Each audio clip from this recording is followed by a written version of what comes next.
Very good morning friends. Bhagwati शिक्षक प्रशिक्षण महाविद्यालय द्वारा जो ऑनलाइन क्लासें चलाई जा रही हैं, वर्चुअल क्लासें चलाई जा रही हैं, इसमें आपका हार्दिक अभिनंदन है। मेरे द्वारा BA BEd BSc BEd third year के संदर्भ में जो प्रैक्टिकल प्रोग्राम है उनका माइक्रो टीचिंग, उसके संदर्भ में नियमित रूप से क्लासें बनाई जा रही है। अब हम लगभग अंतिम दौर में चल रहे हैं इस माइक्रो टीचिंग के में और हमारी क्लासें लगभग पूरी होने जा रही है। हम अंतिम कौशल पर पिछले 3-4 वीडियोज बना चुके हैं, जिसमें मैंने हिंदी विषय पर, गणित विषय पर और अंग्रेजी विषय पर बना चुका हूँ। अब मैं सामाजिक ज्ञान विषय पर एक पाठ योजना बना करके आपके सामने प्रस्तुत कर रहा हूँ। इस योजना को आप सामाजिक ज्ञान विषय के अंतर्गत आने वाले छात्र जो भी हैं आर्ट वाले, वो सब इसमें अपने आप से रिप्रेजेंट कर सकते हैं, इसका फायदा उठा सकते हैं। एक पाठ योजना मैं बना के दे रहा हूँ और इसके अनुरूप आपको 2-3 पाठ योजनाएं बनाकर रखनी है, ताकि आप माइक्रो टीचिंग का जब महाविद्यालय में आए तो पूर्ण लाभ उठा पाए। एक बात और ध्यान रखने की है, वो ये है कि अब तक जितने भी मैंने कौशल बनाए हैं, इन कौशल की कम से कम 2 से लेकर 5 पाठ योजनाएं आप अपने रजिस्टर में बना करके रखें। जब भी आप महाविद्यालय में आएंगे मैं आपसे चेक करूंगा। मेरी बात समझ में आ रही होगी आपकी बात। उसके बाद ही आप लोगों को माइक्रो टीचिंग की डायरी प्रेजेंट की जाएगी और तभी आपको पढ़ाने का अवसर दिया जाएगा। तो 4-5 दिन हम लोग चर्चा भी कर लेंगे, उसके संदर्भ में बात करेंगे। तो आज के वीडियो पर हम चलते हैं। आज का जो हमारा वीडियो है वो class BA BSc BEd third year विषय वही सूक्ष्म शिक्षण प्रकरण है, समेकित पाठ योजना। और आज की जो समेकित पाठ योजना है वो है सामाजिक अध्ययन की। सामाजिक अध्ययन की है शुरुआत कहाँ से करनी है? दिनांक, दिनांक के नीचे कक्षा, मध्य में विषय और विषय के नीचे प्रकरण और अंत में कालांक और समय अवधि। ये जो 6 चीजें हैं, दिनांक, विषय, कालांक, कक्षा, प्रकरण, समय अवधि, प्रत्येक बालक को इसी तरह से लिखना अब तक आ जाना चाहिए। अगर अब तक लिखना नहीं सीखा है उसने, तो निश्चित से मान के चलिए कि उसने माइक्रो टीचिंग का AMP नहीं सीखा। ठीक है ना? हर कौशल में कोई सा भी कौशल हो, सबसे पहले ये सब चीजें लिखी जाएंगी। ठीक है, जैसे कालांक हमने डाल दिया, दूसरा समय अवधि आपको पता ही है, समय की मतलब की 10 से 12 मिनट। जब हम उद्देश्यों की बात करते हैं तो सबसे पहली जो पाठ योजना होती है वो हमारे उद्देश्य और अपेक्षित व्यवहारगत परिवर्तन के साथ शुरू होती है। सामाजिक ज्ञान में हम 6 उद्देश्यों के साथ में चलते हैं। पहला ज्ञानात्मक, दूसरा बोधात्मक, तीसरा कौशल, चौथा ज्ञान उपयोग, पांचवा अभिरुचि और छठा अभिवृत्ति। 3 कौशलों के बारे में मैंने बोर्ड पर लिख दिया है, 3 कौशलों के बारे में आगे बोर्ड पे लिखने वाला हूँ। पहले हम ज्ञानात्मक की बात करते हैं। तो ज्ञानात्मक कौशल है, इसका जो अपेक्षित व्यवहारगत परिवर्तन है वो ये कहता है कि छात्र छात्राएं प्रकरण के माध्यम से, क्योंकि हमारा प्रकरण है सामाजिक कुरीतियां, तो समाज में व्याप्त सामाजिक कुरीतियां जैसे बाल विवाह, दहेज प्रथा, अशिक्षा, जातिगत भेदभाव आदि का प्रत्यायन और प्रत्याज्ञान कर सकेंगे। इसका मतलब हो गया उन्होंने इन जो कुरीतियां उनके बारे में कहीं से अगर जान रखा है तो उसका वो याद कर लेंगे, और अगर याद करने के बाद में इसके बारे में ज्यादा दोबारा पढ़ सकेंगे। अब बोध की जब बात करता हूँ तो छात्र छात्राएं प्रकरण के माध्यम से विभिन्न सामाजिक कुरीतियों में होने वाले दुष्प्रभावों को वो समझ सकेंगे और अपने जीवन में उससे होने वाले दुष्प्रभावों से वे बच सकेंगे। ठीक है, जब हम कौशल की बात करते हैं तो छात्र छात्राएं प्रकरण के माध्यम से विभिन्न सामाजिक कुरीतियों का सामना कुशलतापूर्वक कर सकेंगे। अब विभिन्न सामाजिक कुरीतियां उन बच्चों को खुद को परेशान करें या किसी और दूसरे को परेशान करें, लेकिन उसका जब सामना करने की बात आएगी तो वे कुशलतापूर्वक उसका सामना कर सकेंगे, क्योंकि वो उनकी लाभ हानियों के बारे, उनकी हानि दुष्प्रभाव के बारे में जान चुके हैं। तो इस प्रकार से ये 3 उद्देश्य हो चुके हैं, ज्ञानात्मक, अवबोधात्मक और कौशलात्मक। आप इन्हें उतार सकते हैं, क्योंकि इसके बाद में 14 नंबर का आएगा, वो आपका आएगा ज्ञान उपयोग। मैं इसे साफ कर रहा हूँ, 14 उद्देश्य लिख रहा हूँ। ये मेरा पहला हो गया, नंबर 1 गिनती नहीं डालनी है आपको, 2 और ये 3, चौथा, पांचवा और छठा। चौथा उद्देश्य लिखा हूँ मैं, ये मिटा रहा हूँ, आप उतार लेना। अब लिखता जाऊंगा और आप उतार देना, ठीक है ना? बोलता भी जाऊंगा बाद में। तो 14 उद्देश्य है आपका, वो है यहाँ पर ज्ञान उपयोग। ज्ञान उपयोग में हम अपेक्षित व्यवहार का परिवर्तन को जब देखते हैं तो किस तरह देखते हैं? छात्र छात्राएं प्रकरण से प्राप्त, प्रकरण का नाम दे सकते हैं आप, प्रकरण सामाजिक कुरीतियां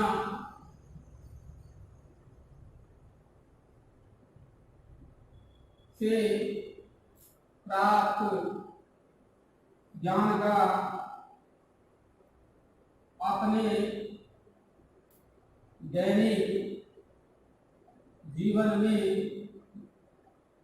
उपयोग कर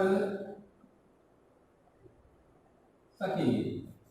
यानी इस प्रकरण से जो प्राप्त ज्ञान है उसका उपयोग वो अपने दैनिक जीवन में कर सकेंगे जब भी कोई इसकी आवश्यकता पड़ेगी। पांचवा अभिरुचि।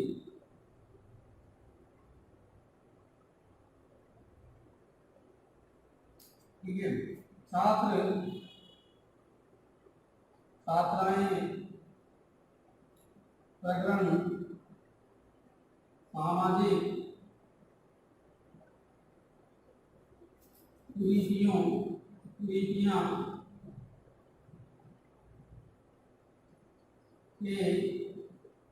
माध्यम से अन्य प्रकरणों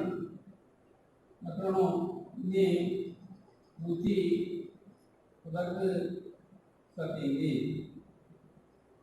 ठीक है, छठा अभिवृत्ति। छात्राएं प्रकरण सामाजिक कुरीतियां के माध्यम से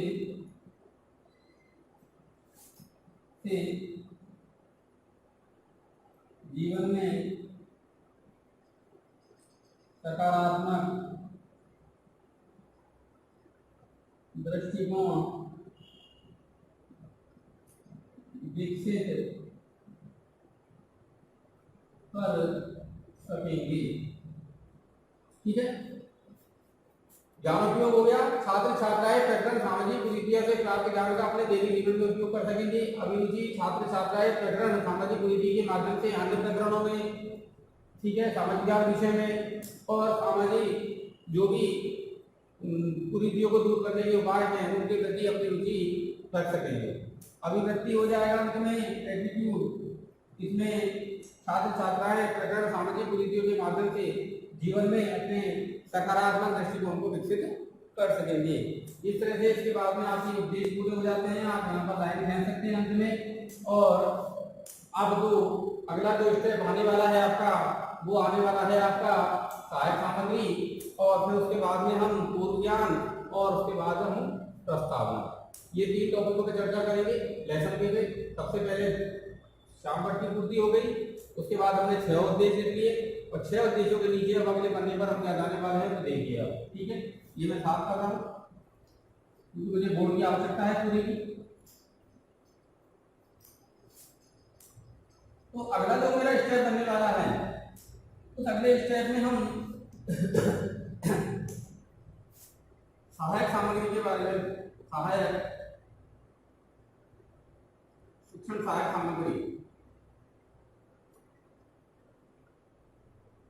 हमें पढ़ाने के लिए हमें किन किन चीजों की आवश्यकता पड़ेगी वो हम यहाँ लिख सकते हैं। जैसे हमें क्या क्या चीज की आवश्यकता पड़ेगी, एक श्यामपट्ट की आवश्यकता पड़ेगी लिखने के लिए, ठीक है, चौक की आवश्यकता पड़ेगी, ठीक है ना। तो चौक को हिंदी में अगर कहें तो शीलबट्टी का कहते हैं, ठीक है। और इसके अलावा हमें झाड़ू की यानी डस्टर की जरूरत पड़ेगी साफ करने के लिए बोर्ड को, ठीक है। बोर्ड पर समझाने के लिए संकेतक भी चाहिए हमें, और विभिन्न सामाजिक कुरीतियों से संदर्भित चित्र या चार्ट, ठीक है। इस प्रकार का या कोई जो है इस तरह से हमने समझा, ये सब सामग्री हमें आवश्यकता होगी। और उसके बाद में अंत में लिख देंगे यहाँ आदि, ठीक है। तो ये हमारी सहायक सामग्री होगी जो हमें पढ़ाने के लिए आवश्यकता है।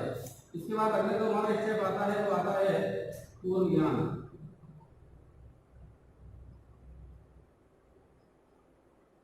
ठीक है।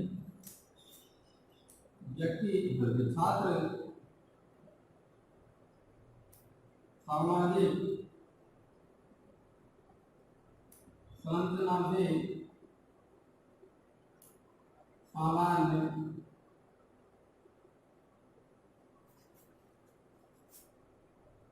के संदर्भ में सामान्य जानकारी रखते हैं। पूर्व ज्ञान का मतलब हो गया इस टॉपिक के संदर्भ में बच्चे के पास में पूर्व में क्या है वो हमें यहाँ लिखना होता है। ठीक है, अगला हमारा विषय बनता है प्रस्तावना। ठीक है, प्रस्तावना हम बनाएंगे तो प्रस्तावना जब हम बनाएंगे तो प्रस्तावना प्रश्न के साथ में बनाएंगे। तो उद्देश्य के बाद आ गई आपकी शिक्षण सहायक सामग्री। शिक्षण सहायक सामग्री के बाद में आ गया आपका पूर्व ज्ञान। देखो पहले आगे शिक्षण सहायक सामग्री सबसे पहले हमने दिनांक कक्षा विषय के बारे में लिखा, फिर उद्देश्य लिखे, तीसरे नंबर पे पॉइंट पे हमने जाकर के जो है हमारा शिक्षण सहायक सामग्री आ गई, चौथे पे हमारा पूर्व ज्ञान आ गया, अब पांचवे पे मानी जाने वाली है प्रस्तावना। ठीक है, प्रस्तावना किस तरह से बनाते हैं मैं बोर्ड को साफ करके बना रहा हूँ पूरा। ठीक है, तो अब प्रस्तावना की जब हम बात करते हैं तो प्रस्तावना किस तरह से बनानी चाहिए वो आप सबको वैसे तो मैंने अन्य विषयों का अगर वीडियो देखी होंगी तो उनमें सब में समान रूप से बनाई जाती है, फिर भी हम बना दें। प्रस्तावना बनाने के लिए हम प्रस्तावना क्वेश्चन मैंने बना चुका हूँ, सबसे पहला आपका वीडियो है आप उसको देख सकते हैं। इसमें आपको यहाँ 3 कॉलम बनाने हैं, पहला, दूसरा बड़ा बनाना, तीसरा छोटा बनाना। पहले में डालते हैं हम प्रश्न संख्या। ठीक है, यहाँ छात्र अध्यापक या छात्र अध्यापिका क्रिया। अगर आप लड़के हैं तो छात्र अध्यापिका और अगर आप लड़की है तो छात्र अध्यापिका और ये क्रिया। अपने बारे में दोनों नहीं लिखने आपको, आपको अपने हिसाब से एक शब्द का चूज करना है। यहाँ कक्षा के छात्र छात्राओं के बारे में लिखना है, छात्र छात्राएं क्रियाएं। ठीक है, यहाँ प्रश्न बना सकते हैं। ठीक है, व्यक्ति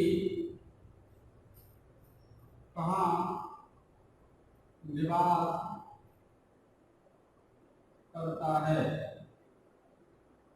ठीक है, तो व्यक्ति इसी जगह पर लिख सकते हैं मानव किस तरह का प्राणी है।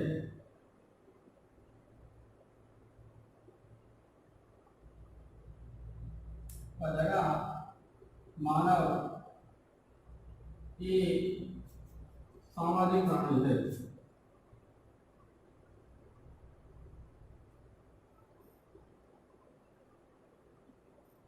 ठीक है,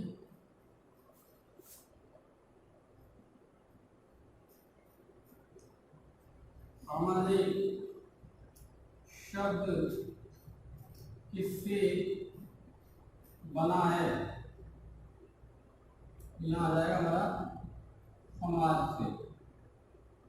तीसरा डालेंगे समाज में व्याप्त गलत प्रथाएं क्या कहलाती हैं। तो आ जाएगा यहाँ सामाजिक कुरीतियां। ठीक है, चौथा प्रश्न बना दें समस्यात्मक वाला, सामाजिक कुरीतियों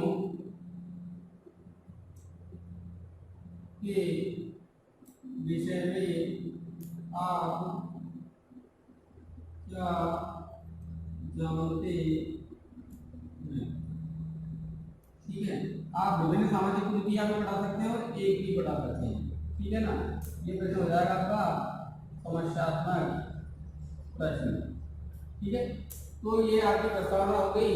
प्रस्तावना का गुण आप लोगों को पता ही है कि जो बच्चे ने उत्तर दिया है उसको उससे नया प्रश्न बनना चाहिए। देखो आप बताए कि नहीं बन रहा है, ये एरो मैंने लगाए पर आपको नहीं लगाने हैं। सामाजिक शब्द मैंने यहाँ काम में ले लिया, समाज शब्द मैंने यहाँ काम ले लिया, सामाजिक कुरीतियां मैंने यहाँ काम में ले लिया। वैसे सामाजिक ज्ञान से जुड़े होने चाहिए अगर आप सामाजिक ज्ञान की पाठ योजना बना रहे हैं। तो ये मेरी प्रस्तावना हो गई। प्रस्तावना के बाद हम अगला जो स्टेप बनता है हमारा, आप बता देना इसको। अगला जो स्टेप बनता है वो बनता है हमारा पूर्व ज्ञान। कौन सा बनता है? पूर्व ज्ञान। तो पूर्व ज्ञान के बारे में चर्चा करते हैं हम। पूर्व ज्ञान क्या है? पूर्व ज्ञान सॉरी उद्देश्य कथन।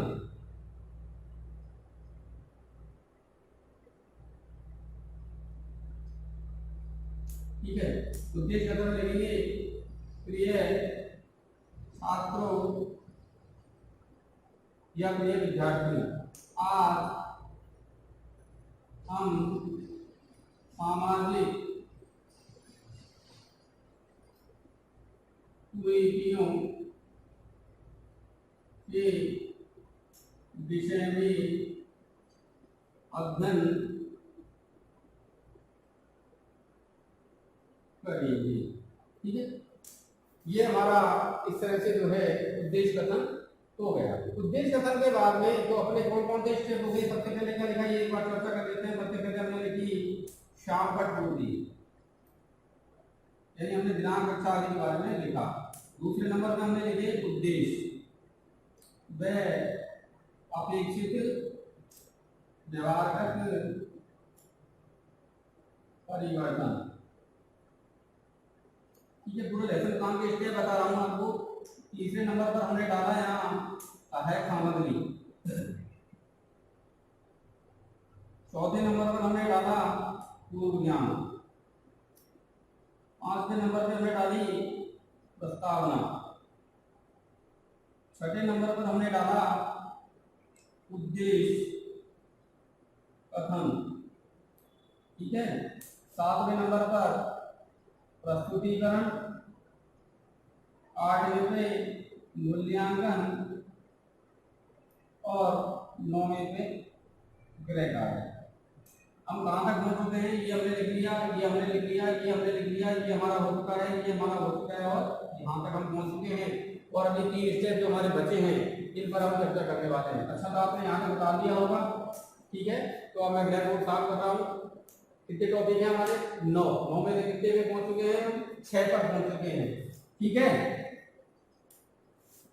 तो अब हम चर्चा करना चाह रहे हैं प्रस्तुतिकरण के बारे में। तो प्रस्तुतिकरण नए पन्ने से शुरू किया जाता है हमेशा। प्रस्तुतिकरण हमेशा नए पन्ने से चालू किया जाता है। ऊपर लिख देते हैं यहाँ प्रस्तुतिकरण। ठीक है, और अंडरलाइन कर देते हैं। और हमारी कॉपी में हम 4 भाग कर देते हैं। कितने भाग? 4। ठीक है, ये हमने 4 भाग कर दिया। पहला भाग छोटा बनाएंगे, दूसरा बनाएंगे थोड़ा बड़ा, तीसरा भी छोटा बनाएंगे और चौथा वाला अंतिम रह जाएगा। इस वाले को बंद कर देंगे और बंद करने के बाद पहले वाले में आ जाएगा यहाँ शिक्षण बिंदु। क्या जाएगा? शिक्षण बिंदु। यहाँ लिख देंगे छात्राध्यापक या छात्रा अध्यापिका क्रिया। ठीक है, यहाँ विद्यार्थी क्रियाएं या छात्र छात्रा क्रियाएं। और अंतिम वाला जो बनेगा आपका वो श्याम पट्ट कार्य बनेगा। ठीक है दोस्तों, इस तरह से आप ये पॉइंट बना सकते हैं और इसको इस तरह से बंद कर देते हैं। क्रिया समझ में आ गया। अब यहाँ पर शिक्षण बिंदु में डाल देंगे हम सामाजिक कुरीतियों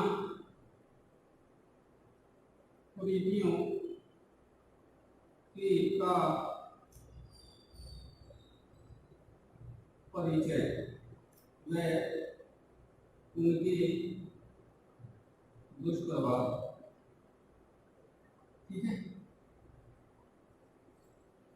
तो यहाँ पर फिर अगला जो पहला बनने वाला है, अब जो प्रस्तुतिकरण है तो सबसे पहले बनता है विकासात्मक प्रश्न। क्या बनते हैं? विकासात्मक प्रश्न। विकासात्मक प्रश्नों की संख्या जो होती है आपकी वो कम से कम 2 या 3 होनी चाहिए। कम से कम कितनी? 2 या 3 होनी चाहिए। आगे समझ लिया गया।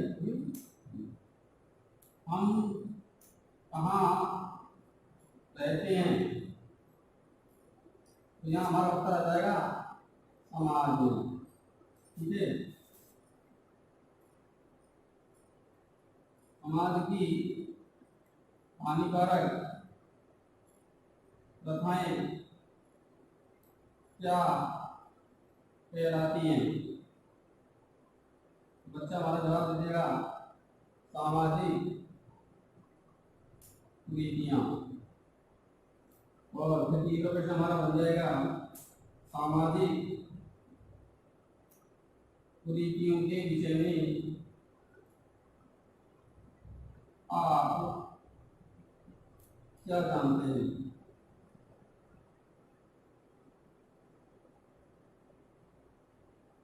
ठीक है, ये हमारा संभावित उत्तर हो जाएगा। नहीं जानती फिर इसके बाद में पहला स्टेप विकास प्रश्न, दूसरा स्टेप आ जाएगा छात्र अध्यापक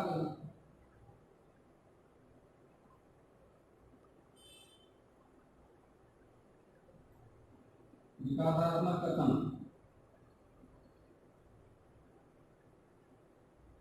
यानी पाठ के विकास करने के लिए आपको जो कथन किया जाता है उसको विकासात्मक कथन कहते हैं। आपको माइक्रो डिग्री में केवल एक पॉइंट लेकर के ही योजना बनानी होती है। जब आप महाविद्यालय में या विद्यालय में पढ़ाने के लिए जाएंगे, जब बड़ा लेसन प्लान आप बनाएंगे तो वहाँ आप 3 चीज़ी पॉइंटों के साथ जाएंगे। जैसे हम सामाजिक कुरीतियों को भी अगर 3 भागों में बांटने की कोशिश करें तो पहली बात सामाजिक कुरीति का परिचय, दूसरा विभिन्न सामाजिक कुरीतियां, और तीसरा पॉइंट सामाजिक कुरीतियों से होने वाले दुष्प्रभाव व उनसे बचने के उपाय। इस तरह से हम इस पूरे पाठ को 3 भागों में बांट सकते हैं जब हम आप विद्यालय में ट्रेनिंग करने के लिए जाएंगे। लेकिन क्योंकि समेकित पाठ योजना आपकी 10 से 12 मिनट की है तो आप केवल इसमें एक ही टीचिंग पॉइंट के साथ जाएंगे। और जब विद्यालय में जाते हैं तो वही समय 30 से 35 मिनट का हो जाता है, तो वहां पर हम 3 टीचिंग पॉइंट के साथ जाते हैं। तो ये आप लोगों को समझ में आ गया होगा। अब मैं यहाँ तक आप बता दीजिए, अब मैं इसे डिलीट कर रहा हूँ, ठीक है। और उसके बाद में विकासात्मक कथन के बारे में आपको लिखूंगा, यानी इससे आगे शुरू करूंगा आपको। आप यहाँ तक बता लीजिए, तो इसके बाद ही उतारना है आपको, जो भी उतारना है, ठीक है।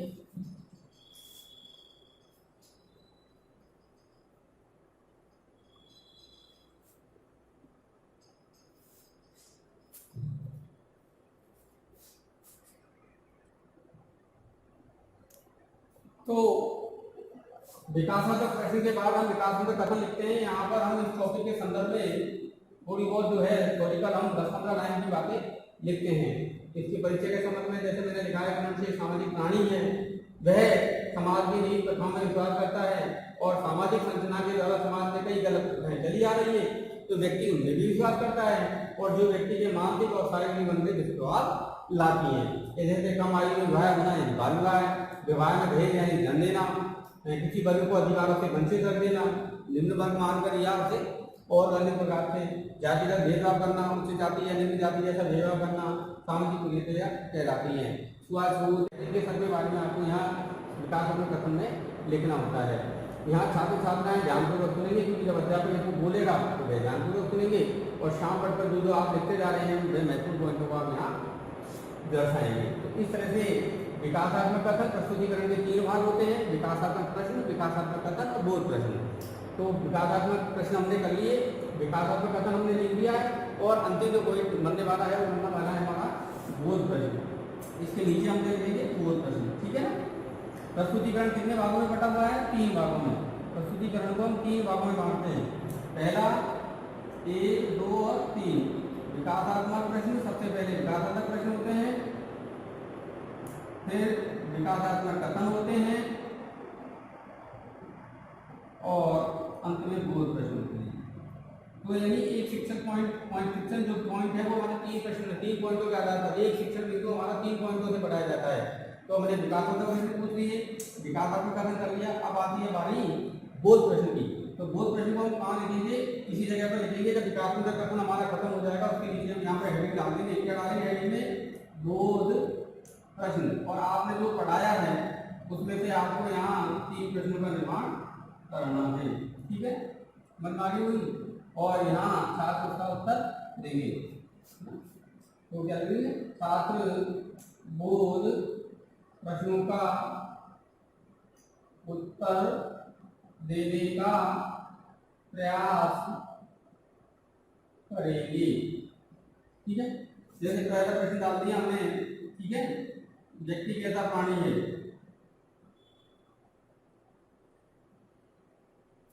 बच्चा जवाब देगा सामाजिक, व्यक्ति सामाजिक प्राणी है। और भी प्रश्न डाल सकते हैं। विभिन्न सामाजिक, ब्लैक बोर्ड साफ हो जाएगा जो हमारा, ठीक है ना। ब्लैक बोर्ड में कुछ भी नहीं लिखा, बच्चा कहीं पे देख के उत्तर दे दे, ब्लैक बोर्ड को साफ कर दीजिए। बहुत प्रश्न पूछता है, विभिन्न सामाजिक कुरीतियों के नाम बताओ। बच्चा यहाँ नाम बता देगा, जैसे बाल विवाह है,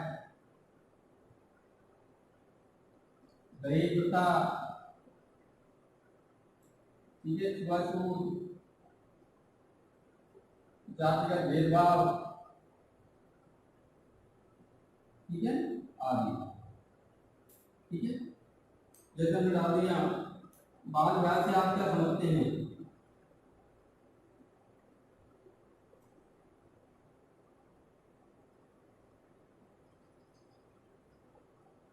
ठीक है, यहाँ उत्तर लिख दीजिए।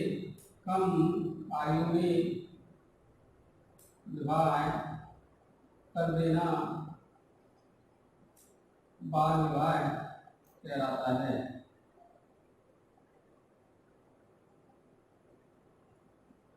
ठीक है, और ये हमारी पाठ में यहाँ पर खत्म हो जाएगी। यानी कहने का मतलब है प्रस्तुतिकरण का जो हमारा पार्ट है वो खत्म हो जाएगा। प्रस्तुतिकरण हमारा 3 पॉइंटों में बटा हुआ है, विकासात्मक प्रश्न, विकासात्मक कथन और बोध प्रश्न। जो साइंस वाले स्टूडेंट है वो भी थोड़ा सा ध्यान से सुन लें। सामाजिक विज्ञान और सामान्य विज्ञान यानी विज्ञान की और सामाजिक विज्ञान की पाठ योजना सेम बनती है, इसमें कोई अंतर नहीं है। बस फर्क इतना सा है, उद्देश्य इन्होंने सामाजिक ज्ञान के लिखे हैं, आपको विज्ञान के लिखने हैं। इन्होंने जो सब चीज की है वो सामाजिक ज्ञान की है, तो आप विज्ञान भी कर सकते हैं। तो बीएससी वाले भी आज चाहें तो इसके आधार पर अपनी एक पाठ योजना बना सकते हैं, ताकि उनको ये उदाहरण जो और प्रेजेंट कर दूंगा विज्ञान का। ठीक है, अब मैं इसको साफ कर रहा हूँ। अगला स्टेप मैंने आपको बताया था, हमारे कितने स्टेप हो चुके हैं? 7 पूरे हो चुके हैं। 7 में उद्देश्य देखो, श्यामपट पूर्ति हो गई, उद्देश्य हो गई, सहायक सामग्री हो गया, पूर्व ज्ञान हो गया, प्रस्तावना हो गया, हमारा उद्देश्य कथन हो गया और प्रस्तुतिकरण हो गया। अब 2 बचे हैं हमारे, मूल्यांकन प्रश्न और गृह कार्य। ठीक है ना, तो अब हमारा जो अगला स्टेप बनता है वो बनता है मूल्यांकन प्रश्न। तो मूल्यांकन प्रश्न की जब हम बात करते हैं तो मूल्यांकन प्रश्न हमें कितने बनाने हैं, 2 बता रहे हैं, थोड़ा ध्यान से सुने आप। गणित में भी मैंने बताया था मूल्यांकन प्रश्नों की संख्या कितनी होती है? 5। पहले प्रकार के कैसे होते हैं? मल्टी चॉइस, बहु विकल्पात्मक एवरेज वाले। कितने बनाने हैं? 2। पहला ए, बी, सी या डी। ठीक है, ये एवरेज लिख सकते हैं, उसका राइट आंसर यहाँ आपको दिखाना है। दूसरा प्रश्न लिखा ए, बी, सी और डी, इसका राइट आंसर। 2 तो एवरेज वाले बनाने हैं, 2 बनाने हैं आपको। कौन से वाले? सत्य या खाली स्थान वाले। ठीक है ना, कौन कौन से प्रश्न बना सकते हैं? तीसरा और चौथा, या तो सत्य का प्रूफ करें, ट्रू फॉल्स का। ये नहीं बनाते हो तो रिक्त स्थान वाले बना सकते हो, रिक्त स्थान वाले नहीं बना सकते हो तो हाना वाले बना सकते हो। ठीक है, कोई से भी बनाए। कौन कौन सा? तीसरा प्रश्न और चौथा प्रश्न। ठीक है, और जो आपका 5वां प्रश्न बनेगा वो अति लघुत्तरात्मक बनेगा। कौन सा बनेगा? अति लघुत्तरात्मक।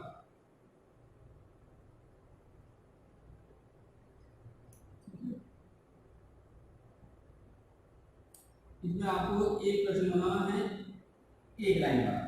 तो इस तरह से मूल्यांकन जो प्रश्न है आपके वो कितने बनेंगे? 5।